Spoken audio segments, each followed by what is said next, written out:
Hello, AI writers. Welcome back to the AI Writers Connection. I'm Marigold, and with me today is WordSpinner, Nicole, and Lynn Jordan. There are a host of other individuals with me as well. We are actually excited to move forward with this session titled Chat GPTs and OpenAI. Oh my.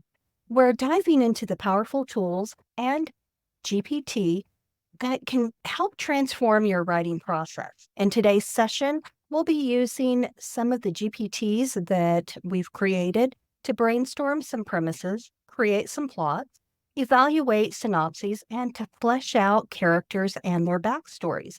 We're also going to be working on some world building, the generation of chapter story beats, and if needed, enhance those beats. To top it off, we're going to then jump over into OpenAI and generate some prose using one of the fine-tuned models, maybe even more than one. Now, keep in mind, this process generally takes quite a bit of time. In the interest of saving some time, we're going to jump through this quickly. This session is more on showing you how you can piggyback your GPTs rather than brushing out the series word by word.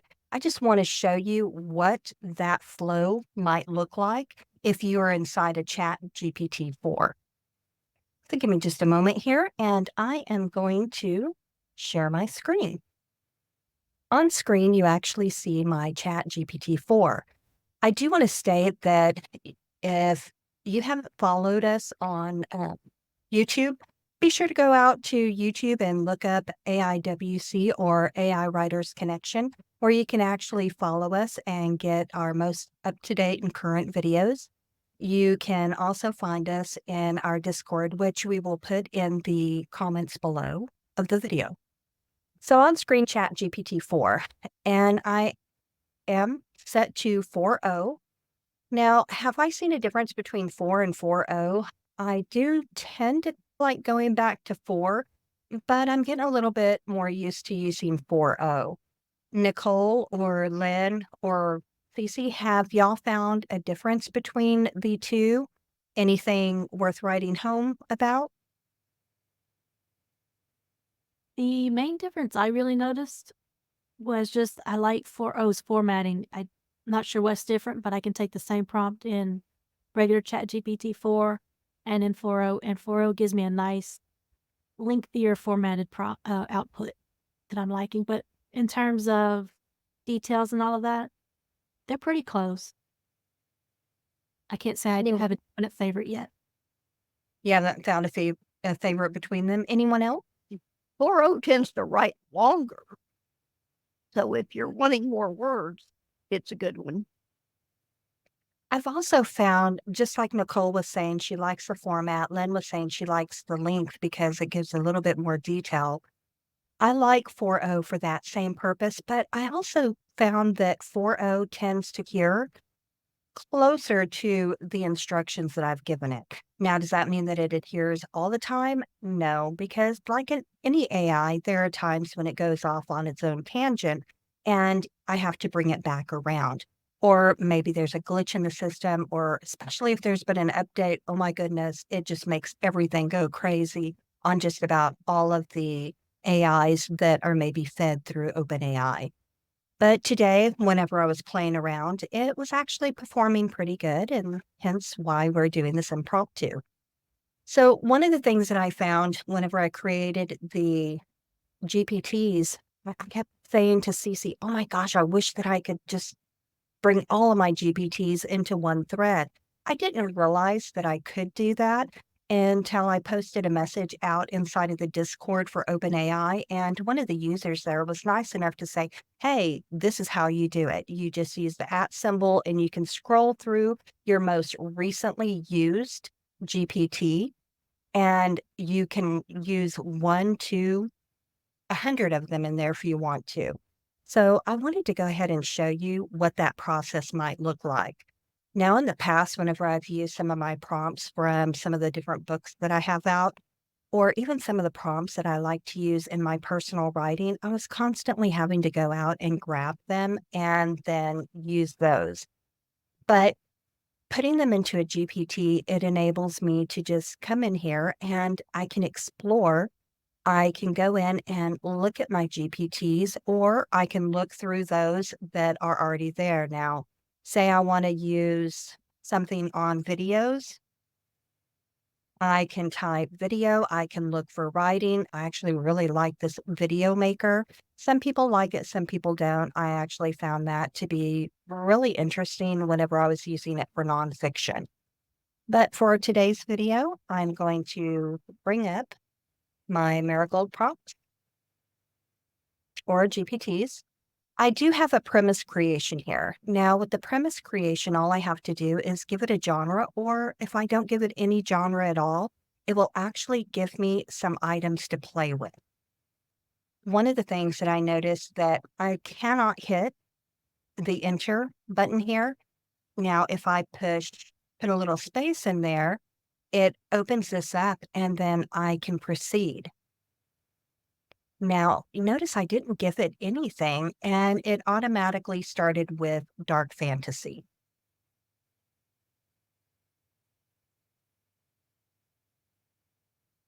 Now, if I wanted to, I could have given it any number of my genres. I could have given it a subgenre. I could have said romance, and then I could have given it steampunk, steampunk historical. I could have gone in any direction as long as I fed that information down here in the message section below. So this one gave me a genre of fantasy, subgenre of dark fantasy, and it gave me a title and a series name. It gave me tropes and themes. It also gave me characters that I could use, which you can see information here. Now, a lot of these names you'll notice are very, I'd say, genre specific. You get a lot of names with Alara. You get anytime that you are inside of, say, fantasy or sci-fi. When I was inside of, say, dark contemporary romance, I was getting a lot of the same name for the female. I always seem to get Emily. So again, take a look at the names. If you're getting the same ones consistently, you're going to want to make those changes yourself. So let's go ahead and go back in. I want to take a look at the GPTs again. And do we want to do something in the romance area? Do we want to flesh out do we want to set up several premises that we can choose from? Or do we just want to go into romance, sci-fi, or even mystery thriller? Any thoughts, ladies? No. Well, I there's did not nothing hear in that. chat. Oh, Oh, well, there's nothing in chat, but someone started talking. Go ahead, y'all. I'm sorry. romance, can you guys hear me? Yes, I can hear you now. Let's go ahead and do romance. Now that we're in romance, is there any specific type of romance that we're looking for? Are we looking for something in, say, organized crime, thrillers? Are we looking at historical? Are we looking at something futuristic? What kind of romance are we looking for? Fantasy. Fantasy, dark fantasy, or just Yeah. fantasy? Always dark fantasy.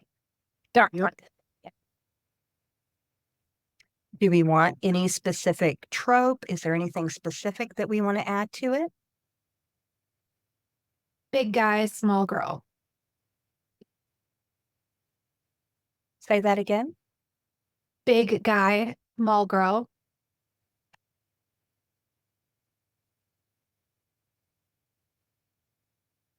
And Or- what kind of environment? Is it forest, urban?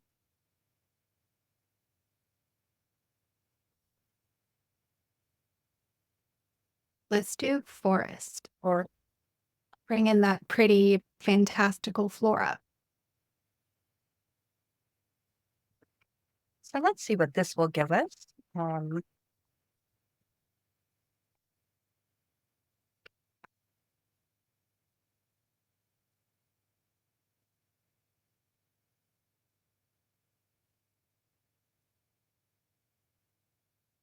So we do have a romance here. We have title, we have the genre, we have the tone, we have our tropes here, enemies to lovers. Now, if you don't like the JSON format, you can always stop it and ask for a non-JSON.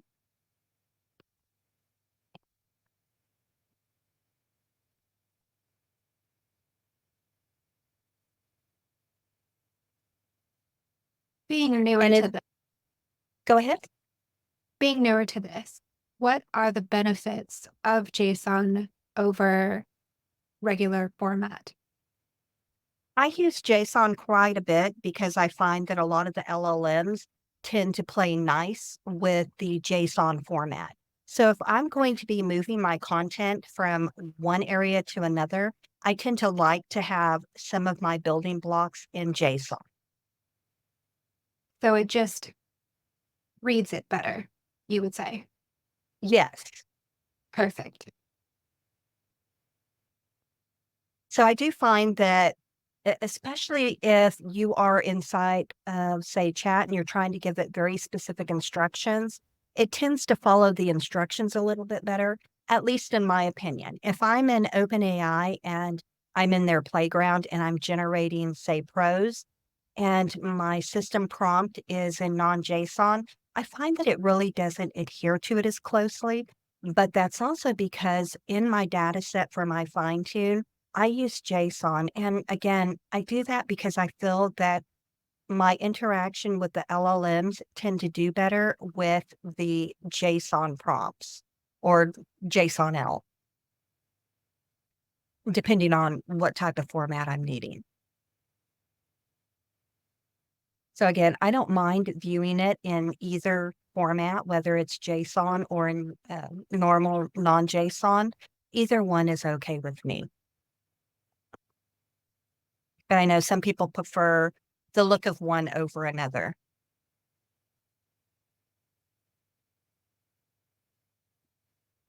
Some people like me. And that's okay too. Everybody has their preference and their style of what they like to see. When I see I find JSON, it- I see a wall of text. I don't know if anyone else feels that way, but I just can't decipher what the heck it says. Marigold, she's got it down to a science.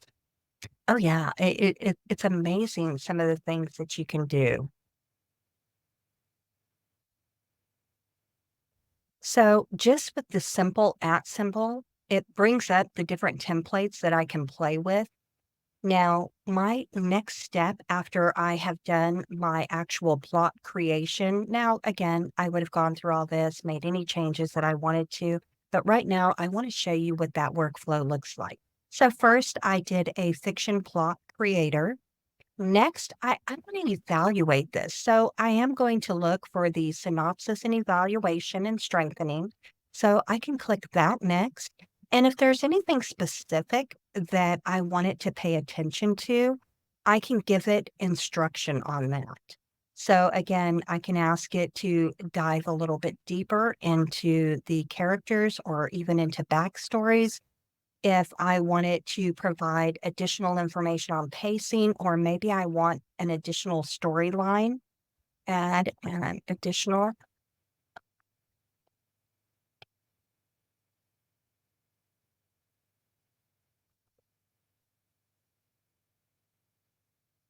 So I'm going to add in an additional storyline about her best friend who went missing months prior.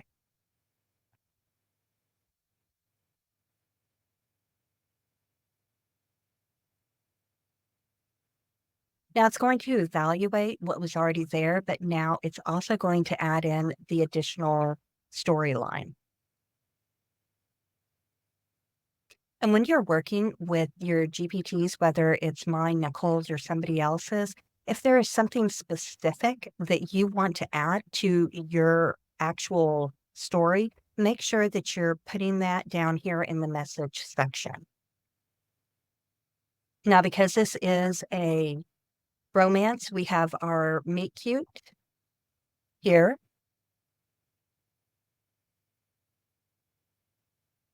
And here is story D. Our B story is our romance. So now that this finished, the next thing that I would do after I had gone through and fleshed all of this out Then I would be looking at my next prompt, which I would want to do something more with my characters. So then I would scroll through and actually find my character list. Now, I also have character backstory, but I like to do the character list and the character backstory separately because there are times when I might want to go back and forth specifically with some information. Here I am going to ask to please ensure characters have first and last names and name the and tag.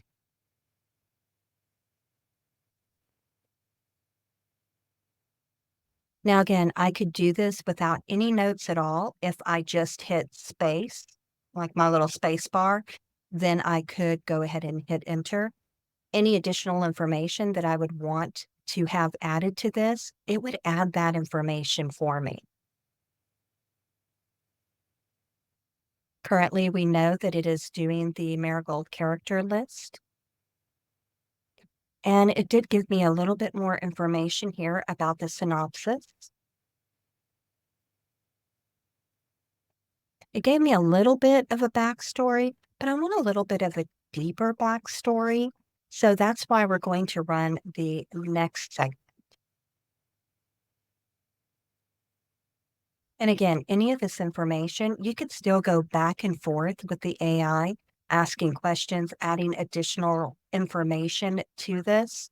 If there was a character who you did not like, maybe their personality, you didn't, maybe you want to give them a new goal or a different motivation, you could definitely do that. Maybe you want to add another antagonist. Maybe you want to add some type of a force, maybe a spirit, or maybe some type of a wind or something that is sentient. You could do that as well.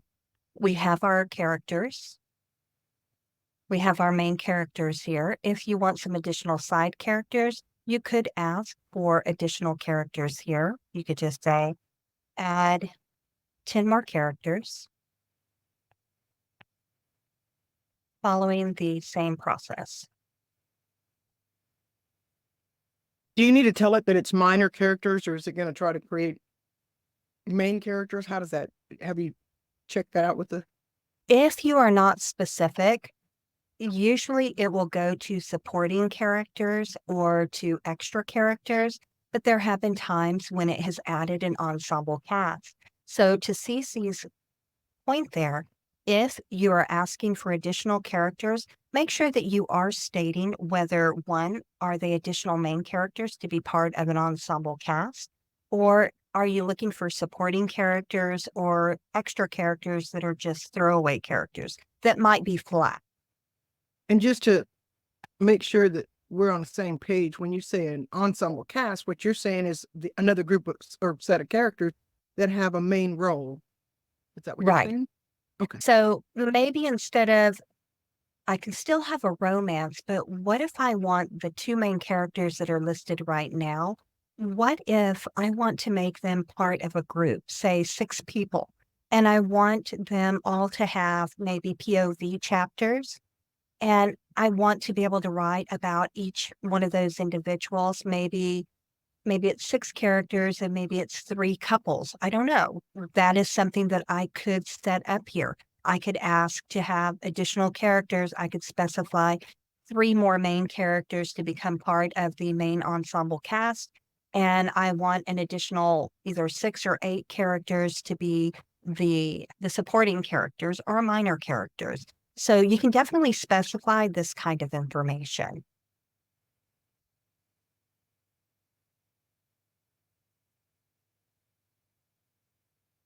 And we have an internal server error.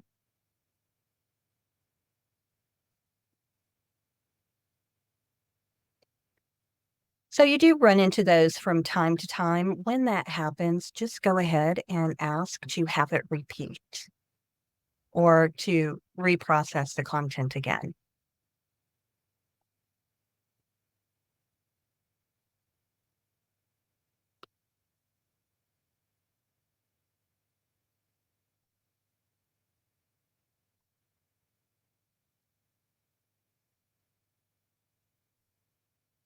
And let's see what that does.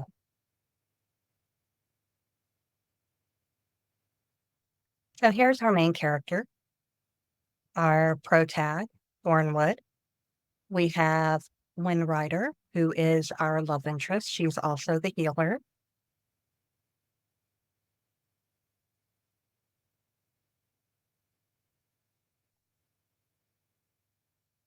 We do still have, this is our antagonist. We still have our supporting characters who are being added now. Some of them we already had, but now we have a little bit more information about them. Now we could add additional information if we wanted to and keep going back and forth with the AI. So I have a weird question. Yeah. So say we do all this, or I do all this generating, and I discover or decide that I don't like some of the names, and I know that Nicole Broussard has a GPT that can tweak names, give me better names, etc. Would your tagging method work with my bringing in an outside GPT? Now, from what I understood, if I've already used it, it should be here in my section here. I have 2 different accounts. On this account for my Marigold account, I generally use it just for AIWC stuff. Now, here I can actually look up Nicole's information, and yeah, I could definitely pull up one of her prompts. Let's try that. Cool. So I can't pull it up until I've actually pulled it in to one of my others. Now, nothing says that I can't say, hey, you know what? I'd really like to use it, but I haven't called it into my list yet, at least on this profile. So what I could do is go over, I could go in and explore my GPTs, start a new one, and I could look up Nicole.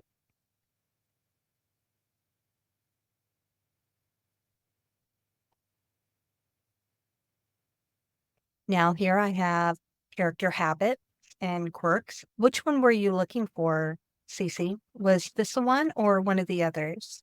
Got one for, I'm assuming it's still up, one for naming, don't you, Nicole? Name my character? Yes, This ma'am. one? I Or, could if it'll start. blend. Yeah, sorry. Yeah, so I could start a chat here. Now I could go back in, say I want to go in, and this is a roundabout way to do it. Say I want to go in and I want to take a look at what I already have. And I'm here. I've got my list of characters. I don't really like who my characters are. So I could go in, grab all of my main characters, and I could take those into my other chat. And I could ask, let's see what it does. Now, because I've already used it here, that means that I could actually take this GPT now, because it should be in my list, and I should be able to bring it in. Now, if you look here, it says, what is the genre of your story? Can you describe the key character traits? Is there anything specific? Now, I would need to answer all of this information here, or I could ask it to generate it on the information that I've already provided. But let's play with it here and see what it does inside of the Enchanted Forest Love concept that we've already created. Okay. And on the other one too, if you ever don't, like you don't have a preference, you can always just say no preference and it'll generate some ideas. And it'll give you ideas.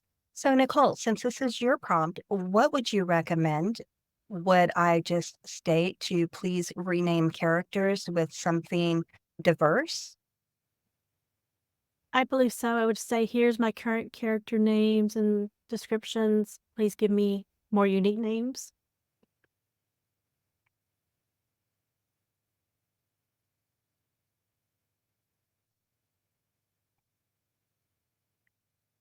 Mayor, I didn't mean to throw a monkey wrench in all that. I just No, no, this is actually great because it's showing you how right now I'm using Marigold prompts, but it shows you that I can go out and I can grab Lynn's prompts, Cece's prompts, I can grab Nicole's prompts. I could pull up any type of GPT and pull it in to my actual story.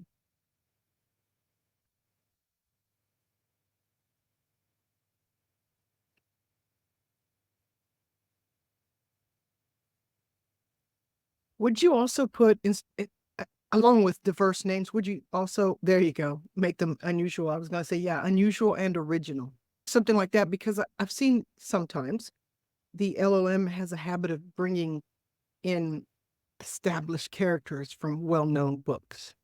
Oh, definitely. And I can ask it to give me subtext to the names. Maybe there's a deeper meaning to the name, like this one, Draven, suggests a dark, brooding nature.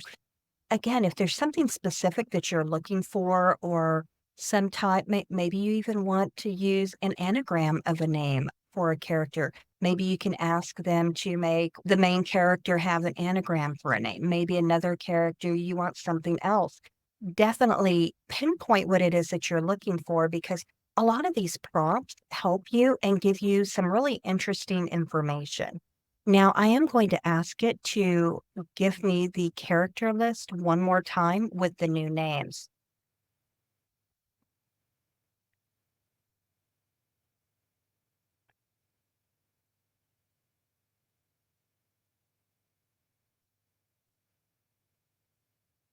Just so you know, Nicole just put some dibs on the name Draven.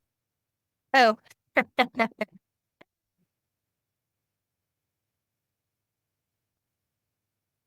that is a pretty cool name, though.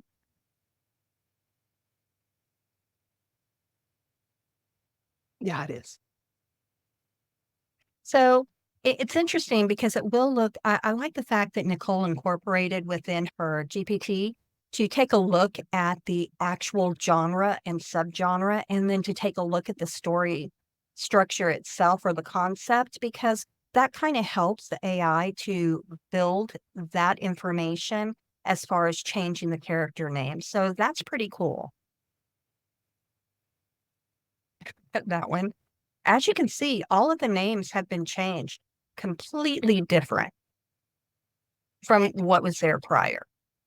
Did it keep, I didn't notice, did it keep like the archetypes and everything else the same like you wanted it? Yeah, I believe so. Let's go back up and take a look. Yeah, skilled healer, determined seeker. We still have, let's see. Yep, she's still the healer. So yeah, I kept all that information. Let's go back down. Sorry to scroll so fast in front of you. Your eyes. But yeah, so archetype, I have my Myers-Briggs information. I still have the weakness, the strengths, the goals, the motivation, and this really short backstory. What if I want something more in depth? If I want something more in depth, I could go back and forth and have a conversation. But again, because we're just showing you how to stack or layer your different GPTs, I want to show you how you can just go in and grab the prompting for the character backstory. So here under the detailed character backstory, I can click here. Now, if Nicole has something on character backstories, you can definitely go in and pull that in as well. And again, you're not limited to just say the Marigold prompts, Nicole's prompts. There's so many GPTs out there. Make sure that you're playing around and searching. And I was so resistant for so long. So I'm glad that I did this. In early days, I was so frustrated with the GPTs, but again, that was early days, and they were still trying to refine the process. It wouldn't give me the information that I was looking for. And then whenever I was playing in there, what was it, Cece, about 2 weeks ago or so, when I was playing in there? Mm-hmm. I think Yeah, so. and I was amazed, and Cece's, I told you so. She put up so much resistance, which is really interesting because usually it's the opposite. She'll find something new and, oh, you got to see this. And I'm like, oh, quit taking me down rabbit holes. I got books to work on. And this time she was resistant and wanted nothing to do with it. And now she's all in it, which is cool.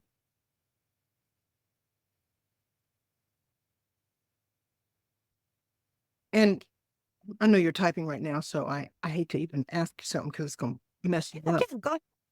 So I'm going to have some questions. So sometimes romances, you'll have a series with the same couple that'll span over several books. And sometimes you'll have it where it's a different couple in each book with a cameo from other characters. So I want to know, and you don't have to answer it right now or do it right now, but at some point in time, I want to know if you have something built in that can do the cameo thing, if you have something that does a different character in every a different set of main characters in every story, a different couple in essence, and how we can explore that, because some of us do write that way. And if they want to use that system, how would they go about doing that if they wanted to? If you can So tell us.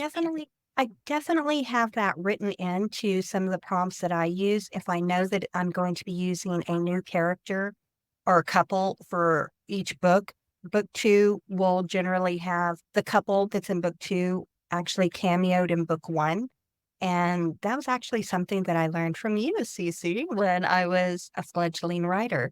So I do tend to do that, and I have prompts that have that ingrained. Now, inside of this romance fiction plot creator, I do have information in there about cameos. So if you specify that this is part of the series and that you want your characters to have cameos in, say, book one and then be the main characters for book two, it will incorporate that. Especially, that's great whenever you're generating story beats, because once it gets down to, say, I want 21 chapters, once it gets down to, say, chapters 18 through 21, it might begin to look at the fact that I want a cameo, and it might bring those characters in toward the very end, just so that we have a refresh of who those characters are, so that it kicks off the adventure of the next couple while ending the book for the main characters of, say, book one. Excellent. Thank you. Mhm.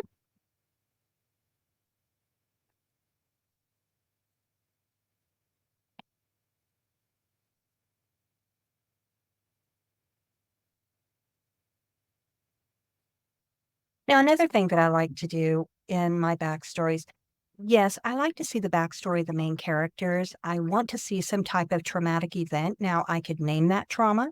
I could definitely do that because I love to play with storycraft. So whenever I'm creating one of my own stories, rather than just putting something in as basic as this, I will put in just very detailed backstories for my characters.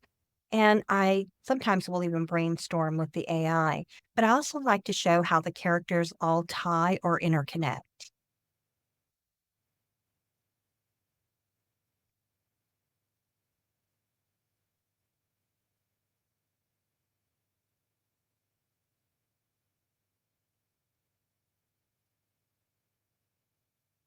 So notice how our backstory is much longer.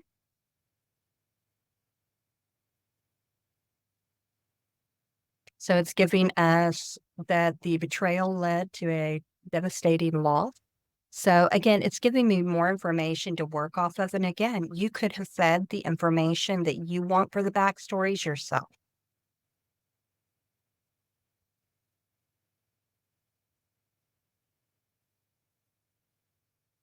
Supporting characters, we have a connection. We know how they are connected. We have the missing person. Now, this missing person, I could flesh that out more and say that maybe the missing person might be the character who will cameo. Maybe they find her at the very end, and maybe she's the person who is going to have book two. And I could definitely set that up here in early stages by going back and forth with the AI. Here again, it's showing me in my supporting characters how they have that connection to the other characters.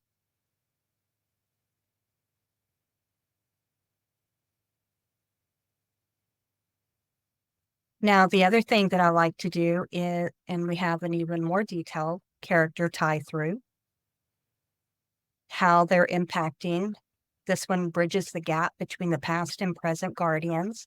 Let's see, Sunfire, let's see, her healing skills, enhancing her abilities, and offering emotional support. So it gives an idea of how those characters are going to interact. And I can make changes at any point here, either manually or directing the AI to make those changes.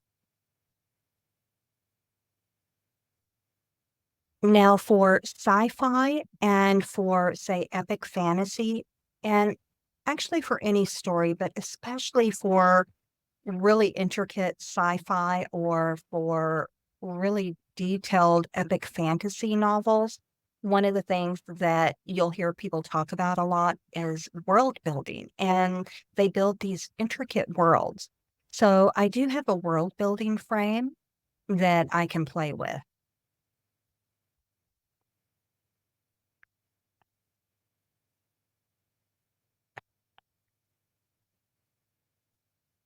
Now, I could leave it just like this. I could have just hit space and then hit enter and let it go through and provide additional information. But I could also ask for additional information. Maybe I want to know about, add in something about something about how they'll share one heart and maybe one soul. Let's see what that does.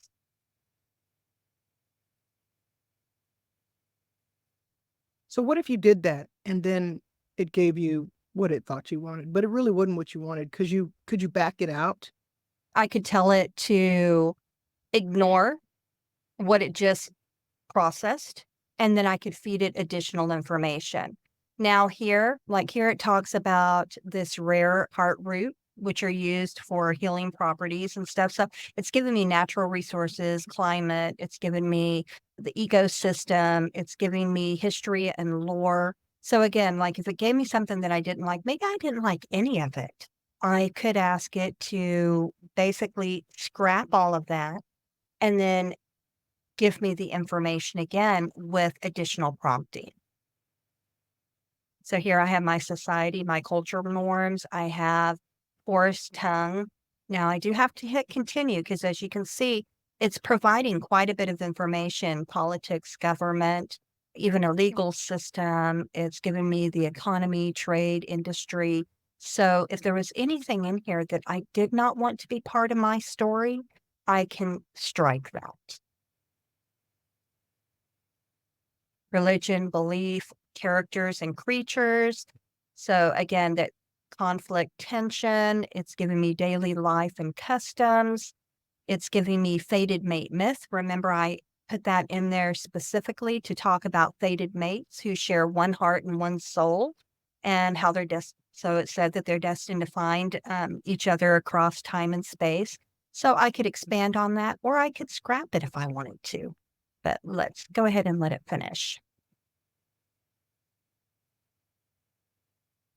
So again, this is really good if you are trying to flesh out something specific for world building, and then you can go back and forth with this information. Now, does this mean that you have to use all the other GPTs in order to use the world building? No, you could come straight up into your GPT-4 and you could start a new thread and you could take all of your story information and just dump it inside of your message window.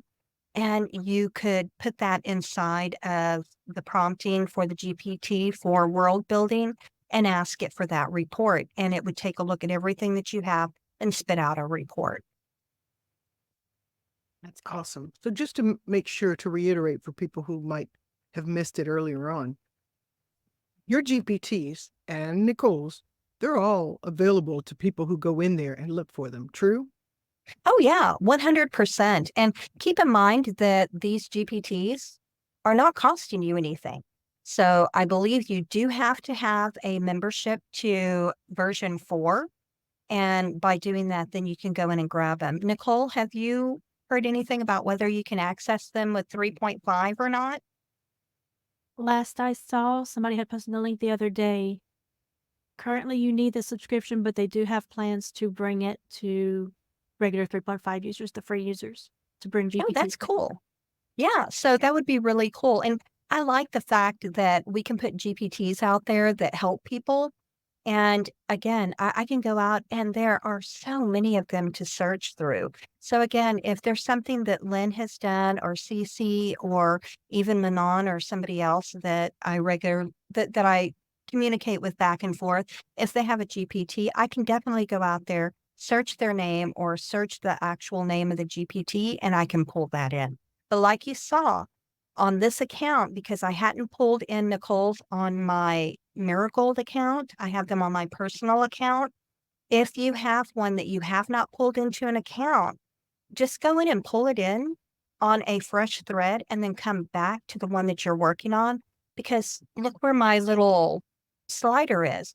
I have a lot of information in here. So I would definitely want to pull in like Nicole's prompt or Lynn's into this whole thread that I have going here so that it can continue to build on top of each other.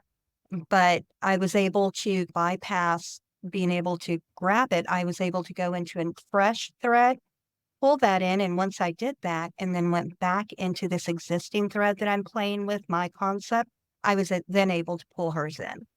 And when you say thread, you mean the brand new Chat GPT. So a different Right. window of whatever you call them, a tab, and they can just start over in there with that. Right. So I just clicked a brand new thread. It's at Yep. 4.0. I can go in, I can even explore chat. Say I want to just look at all the writing.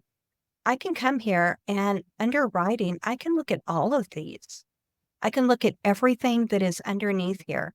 And again, this is only just a small window. And if I look up Nicole by name, I can pull up all of hers. If I look up Lynn or anybody else who has them, it will pull up their content and I can look through all of their GPTs. Excellent. Thank you.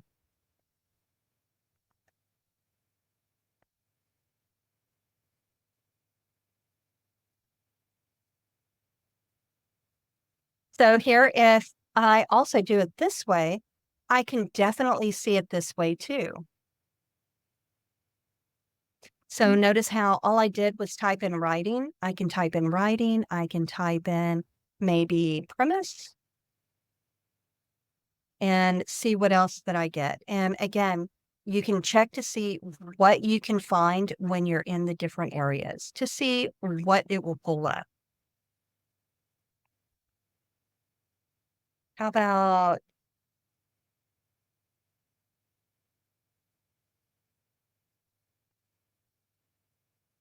oh, wow, can't pull up anything under story concept. So again, play around with it, see how you can search your GPTs. Now let's go back into the one that we're playing with. May I add something too on people sharing their Yeah. GPT? Yeah, definitely. There will be occasionally, especially if you're like me, you like to write dark romance or something. Occasionally, you will not be able to share your GPT. OpenAI will deem it just one of those. It's not going to let you share. So just keep that in mind. It may give you that error. No, this one can't be shared. It violates terms. You can still use the GPT, but Yeah. you have to go in and actually appeal to try to resolve that issue to be able to share it. Now I do have some of mine that I use personally that I don't have available to the public. I'll have some that have like my dark moth. Yeah, I have one that has specific information about erotic or violent scenes, and I have those specific GPTs for my beat generation, and I do have those set up. I did not share those, but yeah, like Nicole said, if I were to try and share those, I would probably have to get approval. Now I have two different ones here for chapter story beats. I have the chapter story beats for romance. And even if I'm not doing a typical romance, maybe I'm doing a hardcore sci-fi, I can still use this one, even though it says for romance. I would just have to state that I'm using it either for action adventure or that I am using it for maybe horror with no romance in it. I can definitely do that and prompt it, and the AI will then follow my directions. Marigold, before you actually click on anything, let me just make sure I understand this correctly. You've created all this stuff right here, and now you're going into the next step. The next step is going to be creating the individual story beats for each chapter. Is that Yes. what you're doing? Okay. And these are So put what into whatever AI you're using to write the prose? yes. So I tend to, once I flesh out a whole story and I've done all of the the premise creation, the synopsis, I've evaluated it. I've made all the changes that I want there. I've created the character list, created the characters' backstories, built the world that I want, and have everything exactly the way I want it.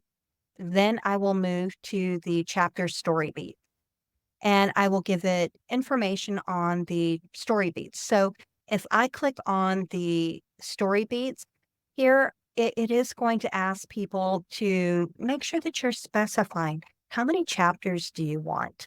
Is this going to be in first or third person? Are we going to want the chapters to maybe alternate between male and female? In romance, I definitely alternate between the protagonist and the love interest.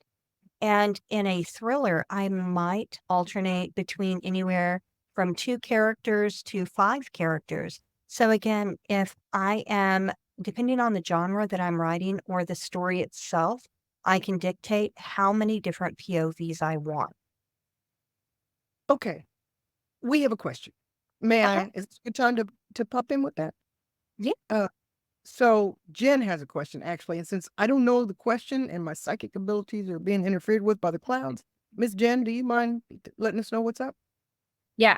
So my question is, in terms of merging all of these GPTs together, is there a prompt that you need to put in before you actually go into the beat to say, okay, merge all of this together, or it's going to automatically do it? Basically, you're just putting the sandwich together. Do you need the prompt system to do that, or it's going to automatically flow and bring in all of the details from the various GPTs? I have experimented with this and I found that it will pull the information in, but I do tend to like to tell it to take a look at all of the provided content, including the new names, and use that to structure the beat. Now, I do tend to like to remind it of things like that. And I would say if I don't remind it, it's pretty good about following the thread. And I think that might be because it is 4.0. 4 was not too bad about it, but once you hit about, what would you say, about 50,000 words, CC, it would get to the point where it would stall out, and then you would have to remind it of some of those important elements. For Yeah. me, I want to say 4.0 seems to hold context a little bit better. I haven't, since 4.0 came out, I haven't played with it enough to get a firm grasp of how many words I can have within my thread. But like I said, prior, version 4 was able to keep about 50,000 words is what I typically saw. Yeah, and don't forget to bring it back up to speed on things. It's a little bit like a puppy. When you're training a puppy and you have to remind it, sometimes it's the same way. Yeah, and I do tend to remind it, but will it follow through? Yeah, generally, it's pretty good about paying attention. But again, it doesn't hurt to remind it. So here, if I'm going to show you what it asks for in.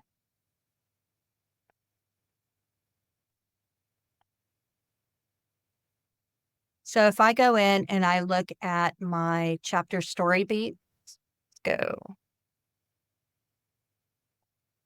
So the note here will tell you that some of the things that you might want to do is upload your details if you're starting with just this prompt and you haven't piggybacked anything. You can load all of your information. But what I do recommend that you do is that you specify the number of chapters that you want, the POV, whether you want it to alternate or not, and how many beats. Do you want 6 to 12 per chapter? How many beats do you want? And you can indicate that. So I'm going to go back in. Keep in mind your instructions. It shows you a very brief instruction, and we don't have a lot of space to put instructions in here. And so the Oh, reason you do go the ahead. number, the beats, Mira, is because beats can dictate the word length, the prose. So you want Yes. to control how much prose there is, so that, because if you ask for too much prose, or maybe it'll loop or something of that nature. What's that all about? The determining the number of beats. What's your reason for doing that? So I do that because depending on what LLM I'm going to be using or what kind of effect that I want, some of my LLMs do better with, say, beats, numbered beats, whereas some of the LLMs, because of the way that I train them, tend to do better with summaries. Now, does that mean that I can't take a summary and use it in the ones that do better with the beats? No, it doesn't mean that at all. It just means that I might have to prompt a little different. But I know that, say, Cappy, I can use summaries or beats, but I tend to, if I'm going to write maybe something that's 100,000 words or have prose generated for that, I might want, say, 30, 35 chapters, and I might want 10, 12, or 14 beats. But if I want maybe something that's shorter, then I might want, I don't know, 17 chapters with maybe 6 beats each, or even maybe I want 21 chapters with 6 or 10 beats. I can do that also. Or I can ask for the beats to be put into a summary and just a single paragraph form. So I can dictate that depending on what my preference is. While you're on that subject, beats, chapters, etc., Stacy's got a Uh-huh. question in chat. May I read it? May I read that to you? Yes, Lionel? perfect. She wants to know that if you want the POV to be determined by who would make the scene the most impactful, heroine or hero, or one of the heroes, if there's more than one, I'm guessing. So she says, would that be something the AI would understand? Basically, it sounds to me like she's asking about stakes. As we all know, each chapter or scene should be written from the POV of the person who has the most to lose. And I'm thinking that's where she's going with that. And so what is your thought on that? If you want it to be determined, is that something that you can get the AI to understand? Yes, so I can definitely tell it to make it generate or provide the POV for the character who has the most at stake or the most to lose in that chapter. And it will definitely do that. I find that is more impactful whenever I'm doing maybe a thriller with 3 to 5 POVs. But I found that if I'm doing just alternating between, say, my protagonist and love interest, I can definitely, go between the two of them back and forth. And the AI is actually pretty good about making sure that the individual's chapter, that they are the forefront individual. Now, you can definitely state that in your comment to the LLM. And tell It's me not a if you bad thing to state. No, it's not. And tell me if you've run across this. I have, and I've had to tweak. I won't say how just right now because I want to ask you. Say it doesn't do it quite like you wanted. Do you find yourself deciding, okay, we need to change this and make it from her POV and just have 2 her chapters and then back into his POV? Do you alter it in that way if it doesn't quite get it? Because I know it's AI and it doesn't feel, even though it thinks, supposedly. So when that happens, I will go back in, and usually after I do this, I like to pull everything off and I will rework it physically, not with the AI, because then I get frustrated going back and forth with the AI. And sometimes it's easier to type it myself than to keep telling the AI, it's one sentence out of 10 beats I want you to change, and I want you to change it to this. By the time I explain what I want changed, I could have typed that myself. Now, if I have a question or I'm not sure what direction to go, then I might brainstorm. But often I will pull all this content down and I will just edit it without AI. I'll just edit it myself. Okay, But so again, that's my process. and Stacy has a follow-up question. She says, is there a way to prompt the AI to change the POVs within chapters at that stage, or is that something you need to handle manually? Was she So you saying what? Is she saying alternate in the beat within the beats? What what do you think? So you can. So one of the ways that I have found that you say in chapter 1, say you have 15 chapters, but you're not alternating the chapters between your characters, you're alternating with scene breaks within a single chapter. So if you're doing that and say you have both the male and female perspective, or if you're writing a thriller and you have multiple, Jane Patterson does, because I love to read his work. And one of the things that he does in some of his books is that his protagonist will be in first person in some of his more recent books. I think the Murder Club with the Women's Murder Club, some of those have first person, but then some of the other POVs might be in third. And there's a couple of ones with like detectives that might do that as well. If I'm writing a thriller and I want multiple POVs in one chapter, I can indicate that. And the way that I do that is that I might say something like, I want to alternate POVs in a single chapter. And then I'll say, I want 3 POVs per chapter. And then I might give it something that shows character A should always be the main character. Maybe it is all being told in first person by Jane's POV. But then I have the killer, I have a love interest, and I have another detective that is just driving my detective crazy. I might take all of those and I might tell the LLM that I want it to always have the first person listed. The first POV of the chapter needs to be the protagonist. And then the other 2 POVs need to be who has the most at stake. And then let it do those and tell it that those will be later written in third person. Now, I could definitely keep the AI. I could instruct it to do my beats in first person for my main character, and in third, I could have my beats done in third for the other characters. And you can definitely do that, but be very careful because depending on the LLM that you are using, if your LLM gets confused with that first person using I a whole lot, it might just start generating with another character. So I generally try to do my beats in third so that it always gives a name indication of who is the main person in the beat. Did that answer that question? I hope so. I'm sure she'll let us know in chat. But so you're saying you'll do the beats in third, but you can still have the prose created in first, correct? That is correct. Perfect. And I do tend to like to have the beats done in present tense. I don't know. I tend to like to have my beats in present. Yeah, me too. Thank you so much. Mhm. And Stacy says thank you. And that it was awesome. You got an awesome girl.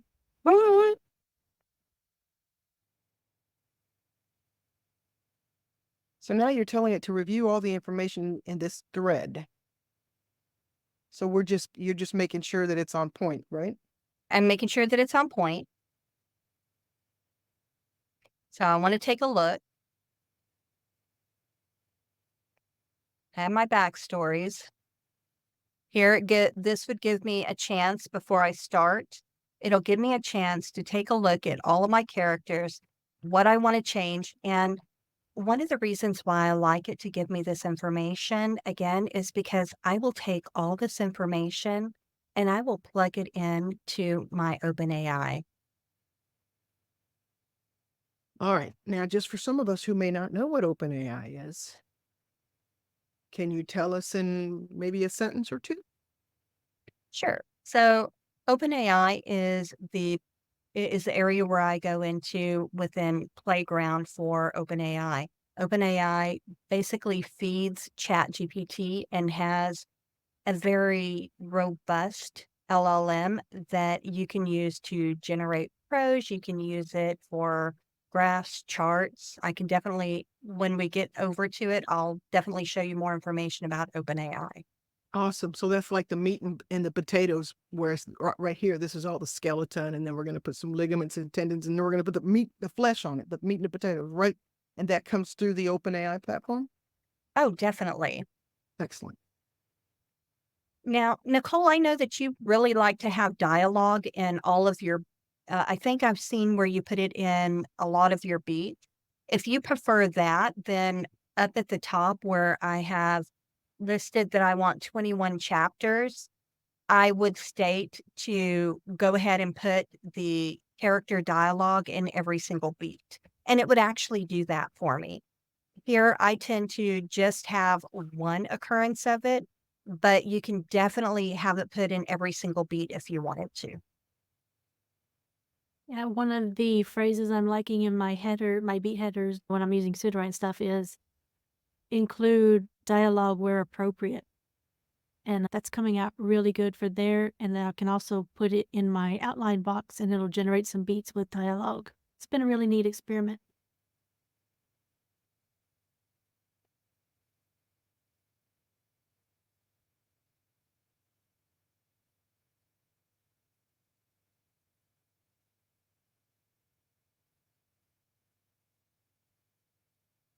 Now, maybe I don't like the beats. Maybe I want them to be more robust. Now, having lean ones is not bad, but if you want them to be more robust, you can definitely state that. Now, I hear a lot of talk, and I think that Lynn and Nicole and Cece and I were always trying to tell people you do want action in your beats, but you have to be careful how you prompt that because you want there to be an action in there. You want the character to be doing something, but you have to be careful because sometimes the AI will think that you want action words rather than action that the character follows through on. So make sure that if you're using anything that says that you want active beats, make sure that you are specifying that action that you want is actually action by the characters.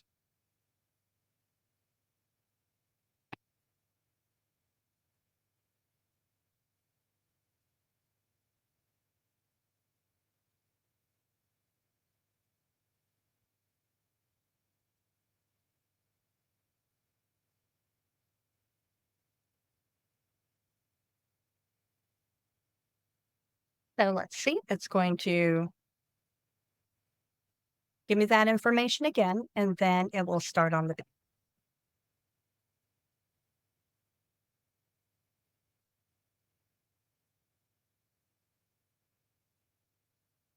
Now, I do the fact that it gives me a lot of the information. I like knowing that all of my information is housed here. That part I really like a lot.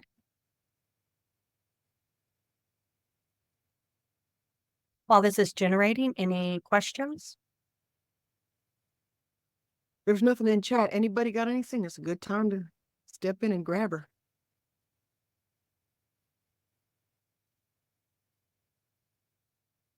In the comment section of the video, what I'll do is Cece and I'll get together and we'll make sure that we have a list of how to maybe use the GPTs, and the ones that we use today will actually show what order that we use them in, along with the GPT that we use for Nicole.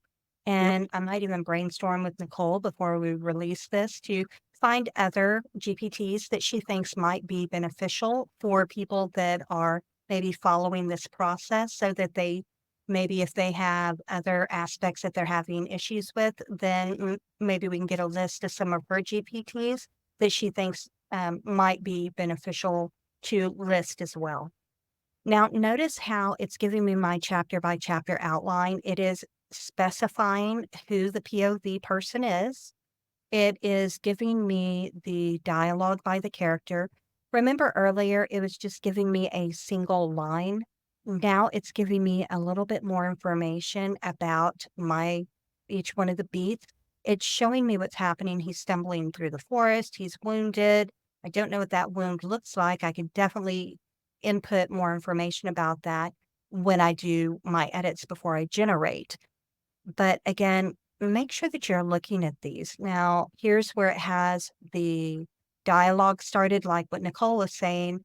I generally have my content just up here, up at the top, but I do also like, depending on the genre, I will like it inside of the beat sometimes.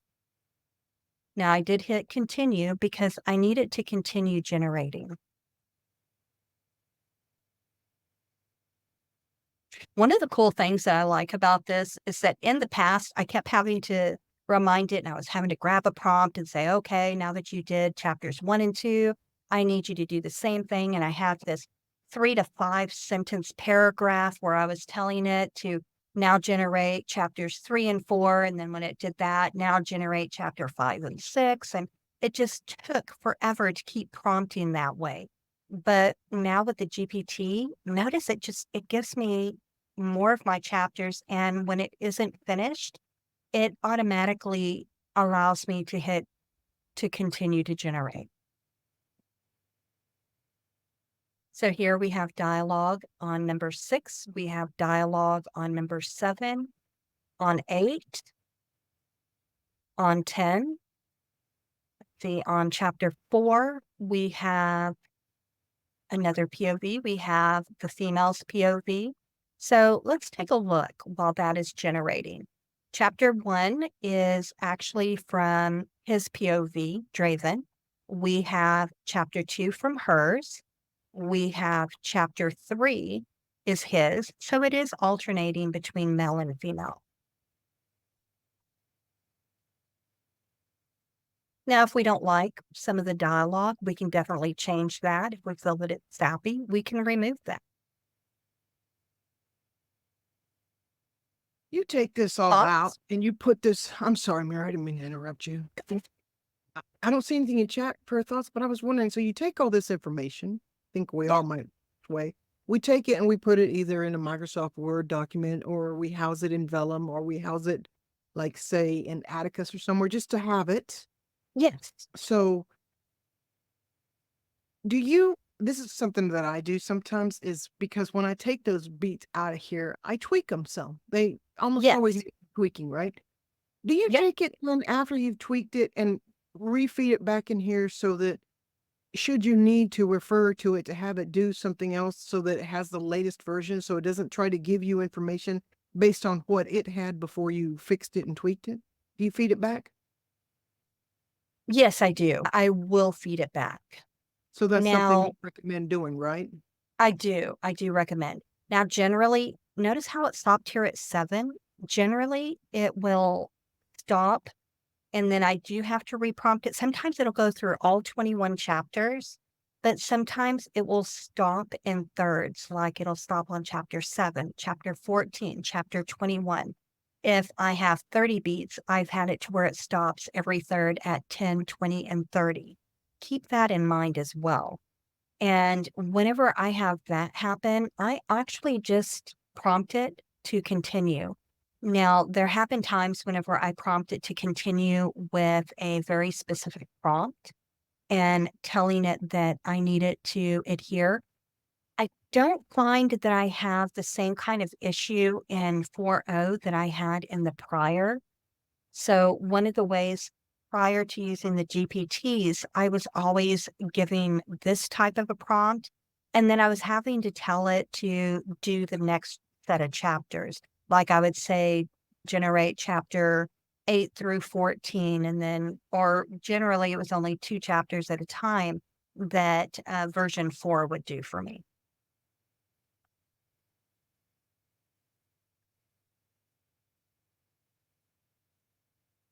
Now, I don't mind it doing the breakup, because if I have gone through this and I know what happens in the first third and I can go over my beats and look at them, then I know more or less what's happening in my next third or that middle third.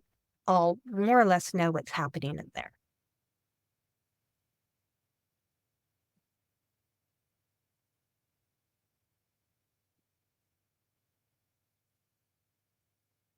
So here it's starting with my number 8.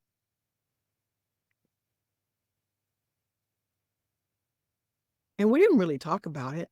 And this is so commonplace to so many of us that have been working with AI for a while, but it starts with a hook. Everyone does, and ends with a cliffhanger, which is how ideally our stories should begin, with a hook that keeps the reader wanting to keep reading, and then end with a cliffhanger that makes them want to find out the answer to whatever question they've got in their mind about the story. Now notice how I have combat moments, and I also, in that one prompt that I was showing you, where I identified that I wanted romantic moments or combat beats. If you are going to be working with maybe something that's very graphic, either with horror, violence, or sexual content, and maybe Claude or chat is giving you a hard time, let it know that it can identify romantic moment or combat moment. And that kind of alerts you to knowing that, oh, hey, I've got to add this additional detail in here if you want to add something more detailed. because chat will only give me so much when it comes to a romantic moment. If I want to make it extremely spicy, or maybe it's BDSM or something, then I know that I can do a control find for a romantic moment. And I know that I need to go in there and maybe spice that up by hand and then take it into pseudo write. Now, one of the weird things that I found inside of OpenAI's playground, if I just have a romantic moment here and I have in my system prompt that this is an erotic book, sometimes it just goes way off in the direction of, rather than a romantic moment, it's a full blown graphic sexual scene. So keep that in mind as well. So what you're And if you saying, don't, yeah, I'm sorry, keep going. no, if you don't specify what kind of scene it is, it, it will surprise you. So when you say I go in there and fix it myself, just to make it clear, you don't go in and write the prose. You go in and fix the beat to tell it what, because OpenAI does not have the same censoring or censorship that, say, ChatGPT does, right? And so whenever I'm in OpenAI in my fine tune, yeah, it is broken wide open. There is no censorship in there. At least we've not run into that. We've not encountered a censorship there. And now, It- just my own tip that I've done, when it still doesn't give me what I need in terms of, because even OpenAI has sometimes not exactly opened the door, and you guys that write romance know what that means. I've taken it to Claude Opus, which is also another, I use the subscriptions, $20 a month, which is really nothing. And I will have it create that steamy scene there, and it doesn't balk at writing sex, any kind of sex. Not for me yet, anyways. Sorry, Miss Mira, I didn't mean to interrupt you. Oh, you did not interrupt at all. I'm still typing, so if you have more to add to that, definitely add that. Don't you tempt me. Okay. Does anybody have anything they'd like to ask, or anything, any tips or tricks? Because I know plenty of y'all are experienced with doing this. So if anyone's around and has anything to add, a tip, or has a question, don't be afraid to unmute and drop it in. I have a question about the threads of bringing in the LGBTs, and originally started with art in a series. So would you keep all of the books within this thread, and because you already want like the cameos from the various stories to be added, or would you take like maybe book 2 and start a whole thread, keep everything together? Mira, what would you do?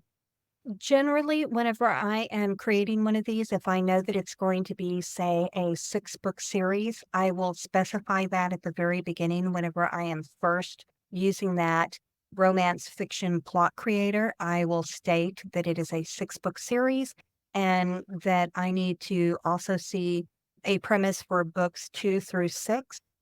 And then after I'm done with everything, then I will ask for character names for all of the books, or even before I start generating, I can ask for character names for all the books. And that way, by the time I come to generate my last third of my story beats, or even the last, say, 3 chapters, I can specify that it is a happy ever after story, and that by chapter 21, you need to wrap up the romance between the protag and love interest, and then kick off the story of the next book. And what about when it starts getting cumbersome and it can't read so far back and it starts to lose details? Because it does do that sometimes, at least with me it has. What do you do then? Do you do anything? So when it starts to get to the point where it doesn't remember, I will go back in, and remember, I have areas where it keeps giving me my outline, right? And I do Right. that because I am reminding it. Now, the area that it might forget is the world building, which is one of the reasons why I do that toward the end after I've done the character list and the character backstory. Then I do the world building. Now, after I'm done with all of this, then I can ask for another character list and world building document that's combined so that I can grab that and use that inside a playground. The other thing that I'm going to do is I'm going to ask it to look at all of my chapters and make sure that everything is moving chronologically and that there's not a gap. But to answer that question, if I start noticing that maybe it's not hitting where it should or it is forgetting something, then I will grab that information and I will reintroduce it. So I would go back and grab my most recent synopsis information that it gave me, along with a character list and world building, and say, hey, refresh your memory. This information is what you're using for the beat. Hold on to it. And then I've refreshed it, which means that I have another 50 some odd thousand words that I can use up before it runs into another area where it kind of forgets. But again, I don't know how big 4.0 is. I've not run into an issue with it yet. And I have quite a bit of information in here. At the end of this, I can copy it all and we'll plug it somewhere and see how large it is. And also, if it starts to get too crazy on you guys, don't be afraid to open up a new one, put in the beats, all of the beats, or the stories, the chapter summaries for the prior book, so that it knows what's happened, so it can refer to it, and then add the current story and what you expect from it, and start the process at that point right there. That way, it doesn't try to create a different backstory for some of the characters. And Mira, it's 3:20, so we've been at it for an hour and 20, and I don't know how long you wanted to make it. And I'm definitely not saying you got to shorten this. Yep. I just, So I've added this information. It's going to be generating here. It's going to take us 15 to 21. It will take us all the way through the generation of those beats. But what I can do is I can come back up and I can look for chapter 1. And I can actually set up my content and start with OpenAI. Let's see. I you're am going going to show us some prose too, right? We didn't come here for all this just to have the appetizer, right? We're going to see some wonderful prose created. no, we're going to generate some prose. Excellent. We're pretty close to the end here for this step. But as you can see, it takes a while to generate. Yeah, but we're talking about a whole book, and the beats Yes. every week for a whole book. And keep in mind, this is a lot of information to go through. Yeah, And there's a whole lot of information. And you're right. once You you're haven't been done, that long, right? It's not been that long Yeah. at all. but I would still need to read through all of this and make sure that I understand the flow of the book, make sure that there weren't any gaps. So would I immediately generate right now without even looking at the story? No. Today I'm going to do that just so Right. that I can show you what that process looks like. But Yeah. again, I would go through this whole thing and make sure that it is where I need it to be before I ever generate a single word of prose. And one of the things I'm pretty sure you look for is to make sure that the prior chapter's cliffhanger ties into the following chapter's hook, so that there's Yes. continuity within the story. In some cases, you don't need it because you might have several different characters in several different places, or whatever the case may be. But if you have something that is happening in the same place, you're just switching to POV, you want to make sure that the cliffhanger on chapter 1 merges with the hook on chapter 2. I looked at one of your chapters. I was sneaking a peek, and it did real well. Let's see, review chapters 1 through 21 and let me know if you see any gaps, holes, or conflicts. However you want to word that. Back up. And You used a different GPT, right? You just tagged your other GPT. So in case y'all No. didn't see. Oh, you're using the I'm- same one? I'm still using the beat one. Oh, nice, nice. See, Yes, I see that. all I Wow. said was review chapters 1 through 21. So this So here GPT can do that as well, Marigold. Yes. Right. Keep in mind, it's going to tell me right here. Here's an issue. It's saying provide more background. Now, do I need that right now? I could definitely provide that later on. It tells me that there's room for character development here, magical elements. So it's giving me information that I can look at And here it tells me more information about the book setup for number 2. And here it's giving me a chapter review of 1 through 7, 8 through 14, and 15 through 21. Now, remember when I said that it's breaking it up in segments. So again, here, some of the magic explanations could be clearer. So this gives me an idea of whenever I go in to make edits, what I might want to look at, what I might want to expand upon. I don't know that. I know this helps me. It's so cool.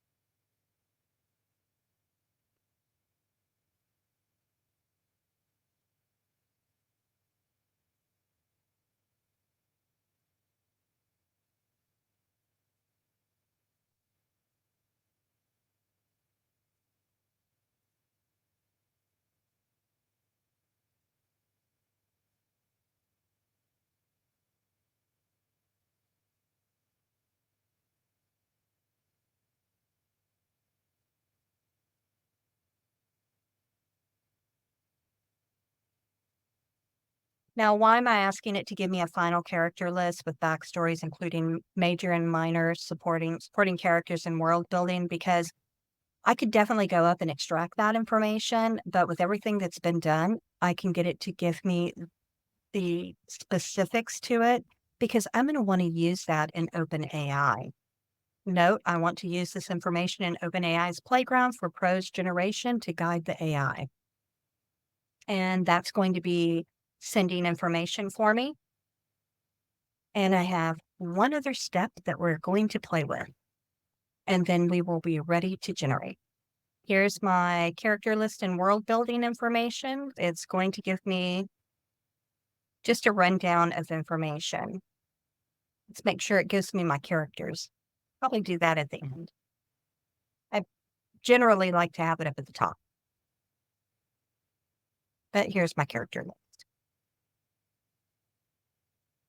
Now, while that is generating, I will now come in and I have copied this information here, which is a generic where I say I now need to convert the system prompt into one that will work for this story.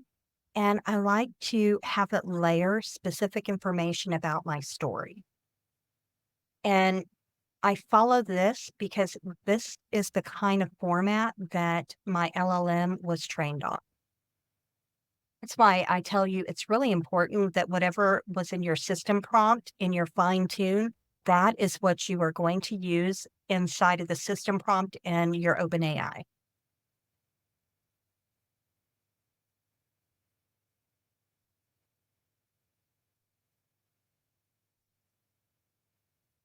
And let's see. I'm going to remove this because those are not the characters.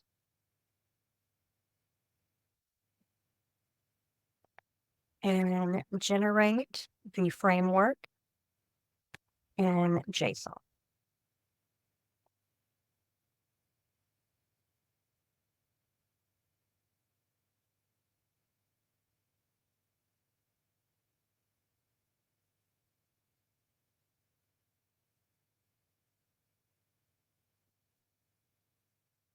And again, I do this because, again, my fine tunes are very specific and we tweak the system prompt depending on the type of story that we have, the genre. So if, say, CC has a historical, we will tweak this specific JSON and turn it into something that is very specific to her book. And then because we use that inside of the system prompt of the JSON-L that we train with, we need to have that same kind of format in our system prompt. Otherwise, we won't get the same type of prose to generate back. Okay. I'm a brand new writer and this looks so cool, but all that JSON-L stuff that you just retailored and took out the other character names or whatever you had in that template. Where'd you get that template? Where can I get that template? So that is a template that I created, and it's what I use And believe it or not, if you watch that one video remember the CC, the one that we did for the fine tunes? Mm-hmm. What? I actually got this format straight up off of fine tuning. And you can actually, if you take one of your novels and you use the steps in that fine tune video, it will Mhm. give you a specialized prompt like this of your writing. Excellent. So I could create this using my own writing, Okay. and I would get that out of that video. Is that the one that we call Fine Tunes for the Win? Yes, that is the one. Okay. So on the AIWC YouTube, Fine Tunes for the Win, I could create that. Now, what if I'm a new writer and I don't have a book to put in there for a sample? What would you do if that were you? If that were me, then you need to have something to be able to fine tune with at least 10 lines. I recommend at least 10 chapters to be able to fine tune. Now, does that mean that you can't use AI generated stuff? You definitely can. But what I would tell you that you have to do, say you go to pseudo write and you generate a book in there, and then you go in and you edit the holy heck out of it. And you get it exactly the way you want it. You like the voice, you've layered your voice over it, you've taken out the AI-isms, you can fine tune that book. So what we're doing when we fine tune a book, say even one that we created through an AI, and then we tailored it to have our voice and our particular style. What does that mean? That means maybe you don't like dialogue tags. And Mira, you are going straight ahead and you're not talking about this, and I'm going to make you go back and tell everybody what you're doing. But anyway, It's fine. so you're going to make your book, guys. If you don't already have one, just write 10 chapters or generate 10 chapters, like she said, edit the holy heck out of it to have the right voice. If you don't like dialogue tags, make sure you're using action beats. If you want snarky dialogue, make sure you put that in there. Anything you want that you can think of, hey, I want my book to look like this, make sure those chapters look like that. 10 of them, although I've heard stories that someone had 7 and they took and put in 7 chapters and then they repeated 3 of the chapters so that it had 10 lines. It's 10 lines. When she says 10 lines, or when I say, we're not talking about lines on a sheet of paper, we're talking about on a spreadsheet, you're going to put each chapter into one line, one row / column, whatever, just one. So that means you'd have 10 samples, 10 chapters ideally. And if that doesn't Yes. make sense, ask. And please, Mira, you have lost me, girl. You just went all ahead. And so let's backtrack to where we were going to create this OpenAI platform thing. Okay, so what I did here, let me kill this. I went into Playground. So I have already set up my OpenAI account. I have put credits into it, and I know, and generally people put either $5 or $10 in there, and generally that will keep you for quite some time. Now, if you do a fine tune, some of those can cost you anywhere from, say, $2. The most expensive fine tune that we have had was $64, but that was across 8 books. We ran 8 epochs, which means that the system looked at the book 8 different times, and that's what it was training on.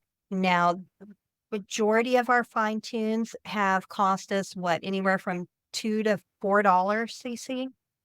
Yeah, I think mine were 4 to 6. But I Yeah. maybe some longer books that I'm using, and I'm using every chapter in that book. So I'm not just doing 10 chapters, I'm using the whole book. So it's going to be several Yeah. lines there. And depending on the length, one of mine was under $2, I think, and it was 34 chapters. And they only took up 12 lines because I dumped some of the chapters in together because I wanted each line to have like at least 3,000 words so that whenever I ran it, I would have it would generate more words for me. So here under my models, I can go in, I can pick to chat, or I can use 4o. Now, keep in mind, if you do not have a fine tune and you use any one of these GPT-4 models, that is going to be a little bit more expensive to generate. if you use any one of the 3.5s, make sure you're using like the 16K. I don't really care for the 125, but that is my personal preference. You might use it and you might love it. I don't care for that one as much for me whenever I'm generating. But I prefer to use the 3.5 turbo. I tried one here at the 025, hated the fine tune. So you'll notice that most of mine are 1106s. Now, this is the one I'm going to use today. This is one of our crazy Cappy ones. But as you can see, we have multiple here. And these are just the ones that I have. And then Cece has some of her own. Now, I do tend to take the temperature to either a 0.7 or a 0.8. I do max out my tokens. Now, my tokens here, I can only take it to 2048, which will give me about 15 to a hair under 1,800 words. If I go into Rexy, which is another platform like Pseudowrite, if I go into Rexy, I can dial this all the way up to 4096, and it gives me consistently, I'd say anywhere from 2,800 words to 3,200 words. My top P, sometimes I keep it at a 1. Sometimes I can take it to a 0.5. Sometimes I'll mess with these, but generally I'll leave those at a 0. And here, if I'm looking at my system prompt, remember the JSON-L that I did? I would make sure that my JSON-L, I copied it and put it in here so that it tells it exactly how I want my prose generated. In addition to that, I grabbed my character list right here. So you can see my character list here. I put in all of my characters. Now, I might only want to put 1 or 2 characters, or I may want to only put characters in each time they're introduced. Find what works for you. Now, world building, I do like to put in my world building. And I like to put in that information because the LLM will pull from that. Now, let me show you how many words I am putting in there. So I just copied and pasted all that information in there. And as you can see, I have 1,300 words, almost 1,400 words. That is what I have inside of my system prompt. But now I still need my end user. This is where I'm going to put my actual beat. So whenever I go in here, one of the things that I like to put in here, I do like to have some very specific information in here. So notice how I'll have story beats, write prose in blank person's name. I can put whether I want it to be modern day, vernacular, whatever it is. I can even ask it to start with beat 1 if I want to, and then plug in what beat 1 is. I can put my header instructions. So let me show you what that looks like. So here I'm going to go back. My header information is that first part of my beat. So let me show you. So here under chapter 1, notice these are the short ones. So I want to go to my next chapter 1. And here they are longer. My instructions are going to be from here to story tone. And that's what I'm putting under my instructions. Under my story beats for Prose Generation, that's where I'm going to put my beats. Now, if you generated, say, summaries instead of beats, I would change that from story beats to story summary right here. And first of all, Go ahead. before you end up pressing on the button to generate, we have a question about the settings. So could you hover over top P so we can see the definition of that, what that means, maybe the frequency penalty, just a quick hover so everybody can see so we'll know, and the temperature. Yes, you can see here what it says: controlling randomness, lowering the results. Lowering results and less random completions. As the temperature approaches 0, the model will become deterministic and repetitive. What do we call repetitive? I think we call that looping sometimes. So just keep that in mind and know that sometimes you have to generate with one temperature, and if it doesn't do quite what you need, you tweak it. Oh my gosh, that's going to cost me money. Yeah, probably about a penny per chapter, because we can do 100. Yeah, 100,000 words for $1. If you can do 100,000 words for $1, you're not even going to be paying a penny for this to test it out to make sure you get exactly the kind of prose that you want and the adherence to your story beats, because that's what you're looking for. And then we can hover over all the other settings. So here When you have your Nicole- tokens. Yep. And again, say you only want, maybe you generate a chapter and it doesn't finish all the prose and you're like, oh my gosh, I need 1 or 2 more paragraphs. Then change the maximum tokens to 100, 200, 300. Again, the smaller the number, the less words it's going to generate. Right. With And you this can- fine tune at 2048, we consistently get around 15 to under 1,800 words. And so if it didn't finish and you wanted to keep going, what you're talking about is changing the maximum tokens, take out the beats it's already generated because you don't want it to try to generate, and leave the ones that are remaining so it'll generate those. If, say, all I want it to do is finish out like a paragraph, then I Yep. can leave everything in there, but then, and I'll show an example of this. I would just ask it to continue where it left off and then give the very last line of the generated prose and tell it to continue. So you're just giving it a starting point. So it doesn't go back and look up. It just starts from look up to recreate. It just looks up enough to go, okay, I need to start from here and go to here. And you're telling it, limit your token. You don't act crazy, basically. Right. Now, under your top P, control diversity, it's that nucleus sampling. It's 0.5 means half of all likelihood weighted options are considered. Now, there are times when 0.5 does well, but with some of the changes over the last couple of weeks, CC and I have been generating anywhere from using 0.5 or 1. And there are times when 1 works better for us. Now, under the frequency penalty, here, I think we've generally used maybe a 0.0125 when we put something here, but usually we don't put a whole lot of information in here. And then under the presence penalty, I might do a 0.01, a 0.01 to 0.0125 also, but generally I will keep that presence penalty. I will generally keep that at a 0. And your CC or mileage Lynn, may vary, right? huh? I'm sorry. I was going to say, and your mileage may vary, right? Everybody's mileage varies differently with these, right? Yeah, even from one LLM to the next, if I have 5 cappies, maybe I use the same JSON L and generated 5 of the same book, fine-tuned, all 5 of them act different, and I may need to use different controls. And depending on the story and how the LLM is acting on that day, I may also have to make an adjustment. And that's why I'm saying play around with it. Make sure that it's where you want it to be. If you don't like the prose, start over again, because chances are it's only going to be pennies that you're actually using. Yeah. And just to show you, I'm going to grab this link because give me just a moment here, because I am going to pull something up to show you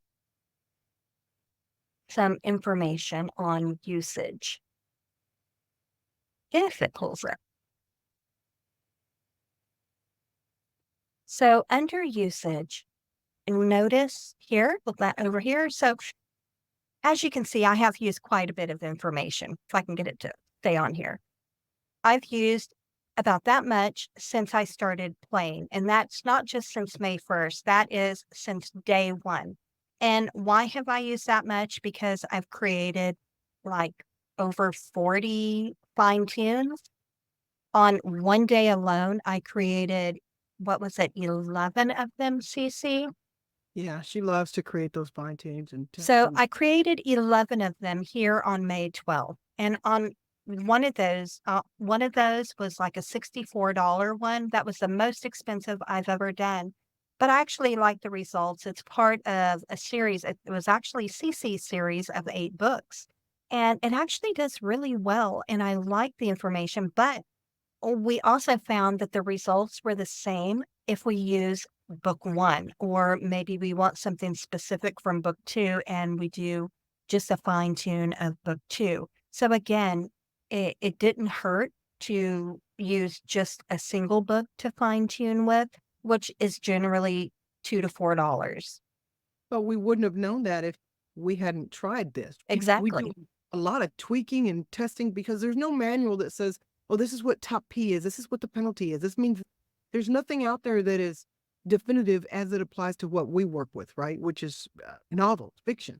Mira likes to test. Well, what if I did this? What if I did that? And sometimes she'll actually take one of her books to see what kind of prose she'll get. If I have a particularly aggressive guy or a certain alpha guy, or if she does, or if she's got a snarky girl, or whatever the case may be. I think we're in the process of looking at mixing her snarky SFR heroine with my Highland guy. And Yes. Highland romance will turn out, and what kind of a heroine that will give us in a Highland romance. Just playing, because you just never know, and we always like to play with stuff, I guess you could say. And I do love testing. I test a lot. Now, I wanted to show you this, so I blew this up so that you could get a good idea. Notice how there's nothing here under the 22nd, 21st, the 20th. The 20th is the only one that has something, which is 9 cents. So when I generate today, under the 21st, I have intentionally generated nothing in OpenAI today so that I could show you how much our generation was going to run up. So let me go ahead and show you. Now, one of the things that I want to warn you about, like I have all 10 beats here. Now, I can definitely generate, but it doesn't mean that it's going to adhere 100%. So if you are looking to have it follow your beats 100% and you want to micromanage it, you might actually do better maybe writing it yourself. And I don't mean that in a bad way. I'm just saying if you are going to micromanage, know that you're going to be frustrated. I am a plotter planner. I like things to generate and follow a flow. And I have found that with AI, sometimes less is more. So there are times that instead of giving it the 10 beats, I will give it 4 beats, generate those, and then I'll do another generation with the next 3 beats, and then another generation with the next 3. Or I will use a summary of all the beats. Now here, I went ahead just to show you, to model it, I put down that I want it to start with beat 1, and I gave it the hook. And it has the instruction information, just like you saw me put in earlier. And it has the beat header information, then all of my story beats here. And then I have additional information here to use sentence variety, use shorter, punchier sentences with grit instead of the long, winding ones. And anything else you can think of, CC, or do I just go? You need to go up to the top and put in Draven's name where it says name at the very first line, inside Oh, user. thank you. Thank you. Yes.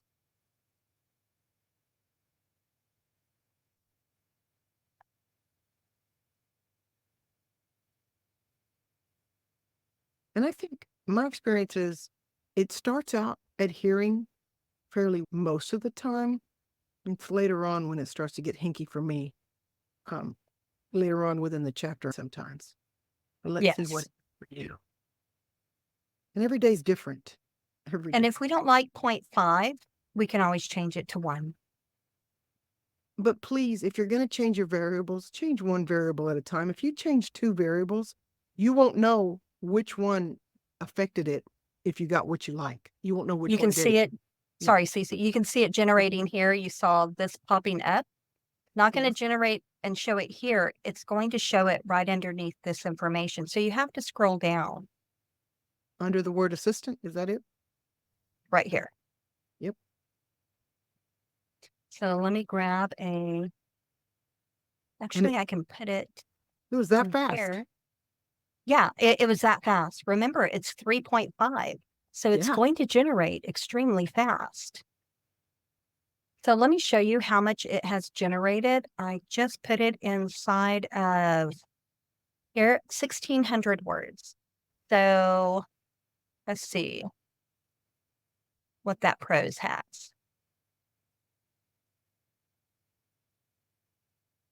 And it's up on the screen. See a sharp tang of copper hit the back of my throat, making my stomach churn. I press my back against the solid trunk of a tree, my palms slick with my own blood. So would I want it to start there, or would I want some dialogue? I could definitely add additional dialogue. And again, this gives me a starting point. It allows me to look at the prose, see if I like the prose. I can always regenerate if I don't like it. If there's something that I need to redo, I can definitely do that too. I like the prose. Thoughts? Questions? Anybody? I have a question in reference to something that DC said. I knew because you said you will be mixing some fine tune together to create another fine tune. When you say mixing, are you saying that when you create the fine tune, you're adding different chapters, or what does that mean? Means taking my book and her book Yeah. together, Uh-huh. putting it into the spreadsheet to generate the JSON-L, taking the JSON-L and creating a fine tune based on 2 different books, 2 different genres. But because we might like the voices or the way the characters are, and we want to set that as maybe to be the template for how that fine tune will produce. Does that make sense? Yes. What I understand is that you're going to take her book and your book and you're going to put it together, and the fine tune is going to be, of course, smart enough to say, okay, these are 2 different genre and 2 different voices, and bring it together in a way that is just simpatico. Yeah, I don't think it thinks that way. But so we take them and we put them together on the spreadsheet. And I don't know if you guys have made fine tunes yet, but you put it together I on the did. spreadsheet. So it creates the JSON-L. You take that JSON-L, you plug that into your fine tuning, as you can see on Mira's screen at the far left where it says chat, and then about a few lines down it says fine tuning. You put it into there. So it's taken my book and her book, and it's going to make a merger. Now, are we going to get exactly what we want on that first fine tune? I don't know. We might even have to create it 2 or 3 times because we have books like her Cappy book, say. That Cappy Yeah. book, we've each developed 4 or 5 fine tunes of just that book, and none of them create exactly the same. They don't generate exactly the same, but we picked the ones we like. She likes X and Y of her Cappy. I like BF. It's a 05 BF on mine because we can't share fine tunes. We can share what the fine tune base is, but we can't access each other's actual fine tune itself. She can give me the link all she wants, that thing that says X and Y right there. It will not, it's like a firewall or something. I can't go into her backyard and steal something. And so I couldn't use that. All I can do is take the same JSON-L and see what I create, but mine's different from hers. Hers is like, she's got a crazy girl that rips people apart, and I've got a crazy girl that wants to sleep with everybody, and they're from the same exact fine tune, exact JSON-L, but we've done it 2 or 3 times, so we come up with different ones. And so when I'm going to create or generate something right here, and Mira, I know you're ready to go, I'm going to wrap it up. And so if I'm going to generate something right here and I take this, I might try, say, X and Y, if that were mine. But if I didn't like it, I would take a different Cappy, or I might take my Hellwise, something like that. So it just never exactly the same, but that's the beauty of it, because it gives us different parts of the characters. Yeah. So I think she's showing us here how she would do it. So, yeah, so we would follow the same process. Here I have Hellwise chapter, Cappy chapter. And whenever I am doing that, it would be Hellwise, maybe chapter 1 is from the guy. And then Cappy's maybe chapter 2 might be the girl. But I would be putting Hellwise Cappy. And I would do that consistently. And then I would follow the steps here and to be able to get the voice and the information that I want inside of each one of these cells. Yeah. Oh, okay. And I would do the whole books. Because here's why. Because even if it's the boy's chapter on Hellwise, he's going to have some, let's say, dialogue in the girls chapter. Yeah. And that might be some of the even snappier dialogue that I might want, or might have some of this essence. So I might, just for fun, it's only $6, just for fun, I might throw them both in together and see what that creates for me. You might have, maybe Hellwise has, I don't know, 30 chapters, and we might put Hellwise on there first. And then I'll put Cappy's chapters right after. I can do that also. Now, keep in mind that if you have two books that have a lot of sexual content, the AI, when you're trying to fine tune with your training material, it may fail if you have a lot of sexual content. And what did we determine? Cappy passed at, what was it, 7.9% sexual content. But then my Dark Mafia had, what was it, almost 10%, and it fails every time.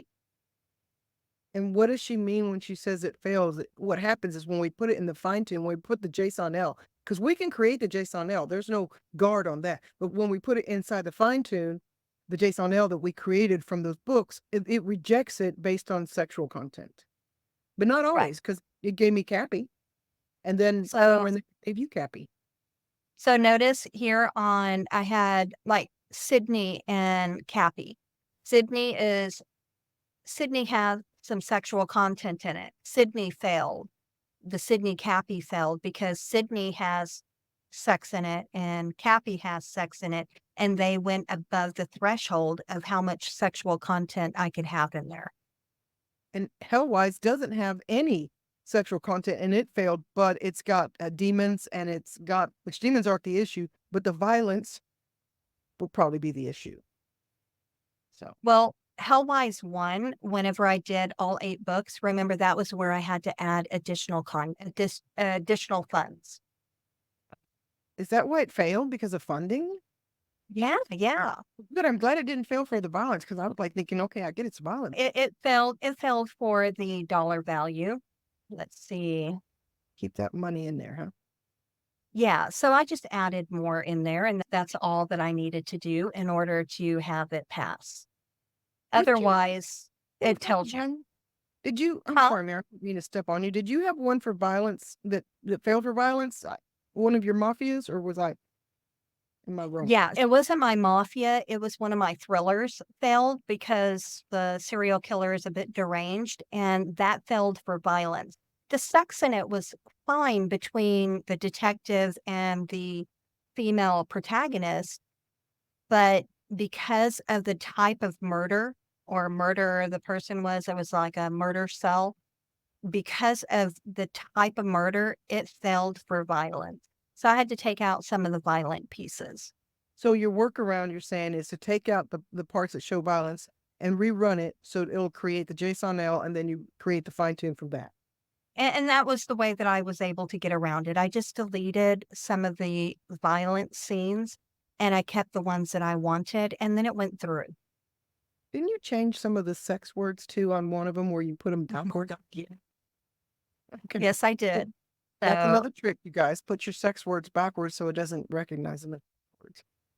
yeah, you can do that. You can make them new words. You can get creative with them, name them vegetable or fruits. And for whatever reason, they go through, and when it generates prose, the prose has the right word. Okay, so getting back to the generation of the prose here. So notice how it didn't finish. Her laughter had me wanting to hear more. It didn't finish. So I could say, continue where you left off. And her right here, I repeated this sentence, and then I can run it. Now, if I run it all the way at 2048, it's going to give me anywhere from 15 to almost 1,800 words. But if I don't want it to give me that many, I can move my maximum token amount much lower. If I run it at the max and it doesn't have enough information to continue to run, it could loop. See, notice how it says her laughter had me wanting to hear more. It picked up exactly where it left off. We have a sex scene. Yeah. And this is pretty tame Mhm. compared to the crazy that it can do. Yeah.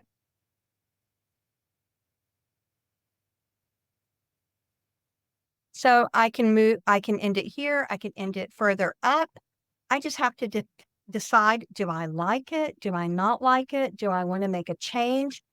And again, that's going to come down to me having to read the content and to see if it's something that I like. And I might like it or I might not. And again, that is all going to come down to what you feel is appropriate for your story on whether you want to add additional content or not.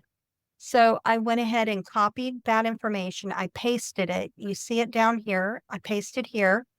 This is where it left off. This is where it continued. So I could just kill this spacing. I can remove this and it continues. Now notice my word count now is 3,200 words. Notice I don't have a lot of he said, she said because Cappy doesn't use a lot of it. And the reason Cappy doesn't use a lot of that is because the original that was fed into Cappy doesn't use a lot of dialogue tags. It uses action beats, which is how Mira writes. Yeah. Show us how much money we just spent on getting Oh, 30, yeah. 30 Let me go pull that up. almost 3,300 words. I know. Let's see. Where is? And while you're doing all that, Stacy's got a question in here. Let me see if I can read it. She says, so you can make a fine tune that will generate prose in your unique author voice. If you have Yes. multiple series, would you make a different fine tune for each series? Would you make a different, okay, I'm sorry, I started reading it again. Or if the books within that series have different main characters and therefore different vibes, would you make separate fine tunes for each book? Oh, we spent a whole nickel, y'all, making a chapter. I'd pay it. I'd almost pay $1 for a chapter, so I consider myself lucky. Now, keep in mind, it's not just the 3,200 words. It is True. also the words that I used. It's also the words that I use here, which is 1,300 words, almost 1,400 words.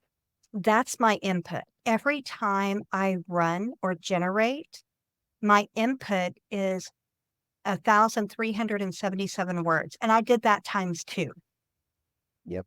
So it counted the 1377, and then what was it? The 3292.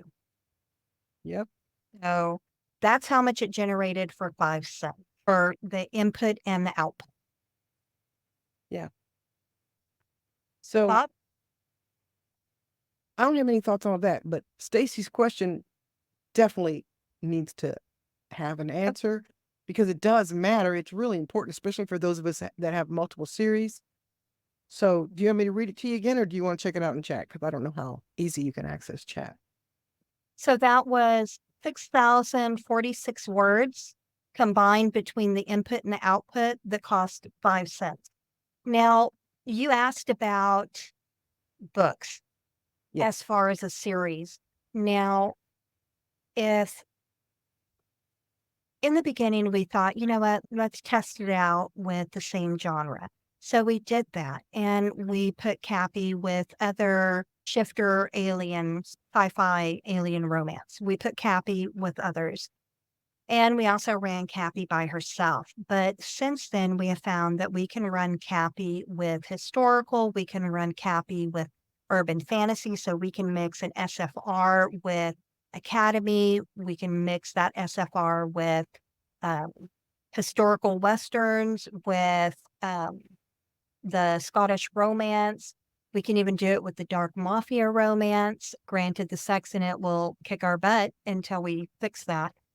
But again, you can mix and match. Now, when I wanted to write a book 2 for Cappy, or at least for book 1 of what we generated the fine tune for Cappy on, I wanted to write book 2. I'd already had, I don't know, about 7 to 10 chapters written of book 2. So I went ahead and took book 1 and I turned the controls all the way down to 0, and it actually kept my characters in their world. And I was able to write and pull information and instruct it to pull information for my world. And it did a really good job. Again, I had to provide information inside of my actual character list and for the beats and for my world building. But it pulled that information. Yeah, I can mix and match the different ones. So I would recommend if you're wanting to write in a series, it wouldn't hurt you to add multiple books in one, as long as you're okay with spending the higher dollar amount. If all you need is just the voice, then do only one book. But So in yeah, you can mix clarification, and match. your book 1 and book 2 had the same main characters, right? They do. They do. Okay. So now in book 3, I know is going to have the same main character, but then I believe your book 4 is going to be another couple, a different couple. What are you going to do to keep your voice as an author, but not make book 2's heroine sound exactly like Cappy? How are you going to handle that? I'm just curious. So that's going to come into play on how I create. Up at the top, you see this prompt right here. Yep. I will use very specific descriptors for my new girl and for my new guy. Like my guy for Cappy, he speaks very formal. He does not use contractions. He is very specific in the way that he speaks, but he also doesn't understand like the sarcasm, English sarcasm. And then my girl is snarky. She has all the sarcasm. She has no filter. She has really good high self-esteem. In book 2, I might have a girl who has less self-esteem. She might be shyer, and I have to put in specific descriptors for that. So I may not want her to be as snarky. Maybe my guy is snarky. It's like he grabs her and flies her up to the top of the mountain, telling her, yeah, try to escape now. He might be that kind of a character, and she might be more analytical and thinking, oh, there's a water system. Let me float down the mountain. That kind of a thing. But again, that comes from the descriptors and what I'm putting into my system prompt. Does that help? I think so. I've asked them to let us know if we're not answering correctly, and I don't want them to hesitate to even unmute themselves and just, drill it down some, because what's not obvious to us might be more obvious to them, and I don't want to not answer something. Can I put, Yeah. Oh, go ahead, Steve. Jen, we're going to have to come up with a counting system. I know. Say, in a similar example, in one of my series, books 1 through 3, actually, in this case, it's 1 through 4, follow the same set of main characters. Then books 5, 6, and 7 each have their own set of main characters. But I'm wanting the fine tune to continue with the overall timeline and overarching plot. I might consider doing all the books, but keep in mind the AI is still in its infancy.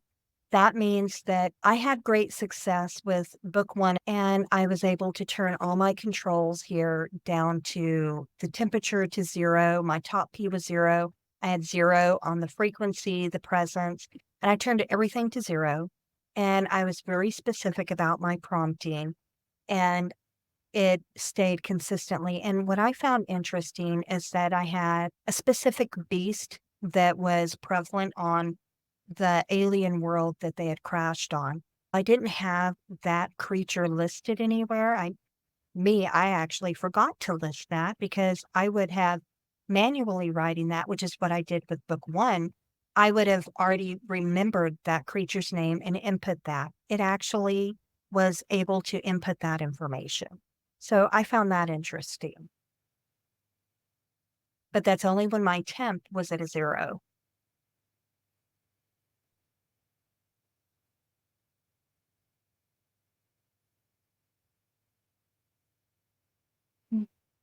So I created a fine tune after the editing class. And the chapters that I used to create my fine tune, my main character, she was in a forest. Like it was like in a fantasy foresty setting. And Mhm. I love the voice that I had for that particular character. And then I wanted to use my writing style to mimic another story idea. But however, my fine tune, it didn't happen in the forest. But my fine tune brought in the forest element. And I remember, I think in your video, because I was watching your fine tune video, you mentioned that you can make the fine tune generic, but Mhm. change out what can we change? Anyway, the fine tune I did, it brought in some other elements from the chapters that I was using. I was like, okay, no, I don't want that. So I definitely messed up there. And with making a generic fine tune, you did have in that video where you said that we could make it generic. And I did that, but Yes. I still had forest elements coming into the story. And I didn't So pause it. I would adjust the temperature. So I notice that the closer you get, like here I'm on 7, the closer I get here to 0, the more it's going to pull in what I have fine-tuned with, right down to my characters' names. Like Cappy's names came out here at a 0. But once I hit about a 7, especially whenever I hit a 1, it wasn't pulling those characters' names anymore. So it's great if I want to continue a story, it's great to turn it down to that 0. But if I'm not wanting those elements, then I turn it up to anywhere between a 7 and say, a 1.2, 1.5. Oh, okay, okay. That's awesome. Because I was thinking I need to stop my fine tune all over No, again. so think about this generation, where is it? This generation that we just did, right? This Mhm. generation has all this information for the dark fantasy, right? And it Yeah. has the world building for an enchanted forest and all that. Well, it's Mhm. using my Cappy.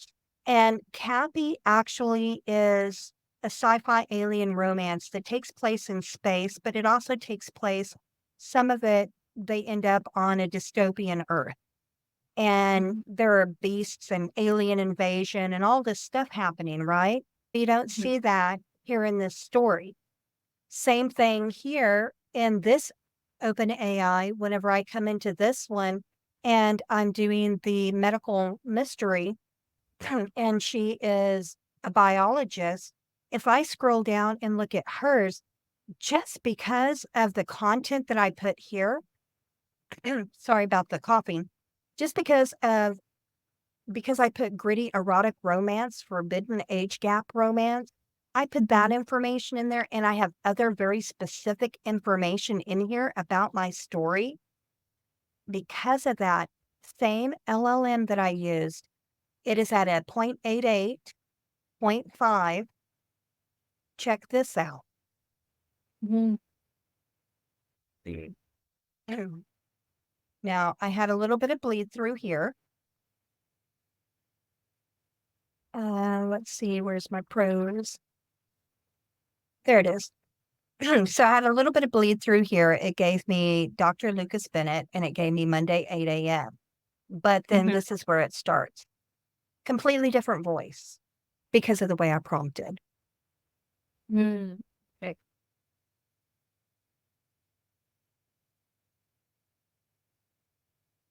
So keep in mind, it just depends on what you're prompting with. Like, here's another medical. This one has this character. She's in her early 30s. She's intelligent, resilient. She's struggling to reclaim her life. Again, I used different prompting. And the prose for this one gave me, where is it? And I had even more bleed through on this one. See right here? All Mhm. that is bleed through the AI telling me stuff. Starts the sample, it tells me where it's located, and then it has done, and then the ominous sound of my office's white whiteboard calendar. Same one. It's that XNL. That's Cappy. Mhm. Okay. This is also a CAPI. Same one, XNL. Again, I have fiercely independent. She's resilient. She's in her 40s. I have out of the box thinker as who she is. She's snarky, edgy, out of the box, unfiltered speech. So when we come to what it generated for her, this is what it said. So again, Gotcha. and this is a 0.7 and a 1. So when we are in the system, basically we're telling the fine tune how we want our character, and the fine tune is the way the character comes out in terms of voice, like our writing that out. Now, the writing style remains the same. All of this other information up here, where it talks about some of the information about how I want sensory details, how I want my sentences structured, all of that remains the same. What changes is going to be the scenario description, the details of my character. But everything else will remain the same for my story, or at least for the formatting, for the sentence structure or sentence variation. All of Mhm. that will mimic what CAPI was fine-tuned with, but you're making the changes here to impart who your character is. Thank you. Does that help? Oh, it's not so much light bulb just clicked just now. Now, if you're using pseudo-write and if you're not using OpenAI and you're using pseudo-write, this information, I don't know if they've opened up the system prompt, but I've cheated there and I've told chat to put like hyphens or dashes in between every single word, and I put it in there and it looks like it's only one word when it's, I don't know, 300. So I've done that before, or I have put this same prompting inside of my beat card.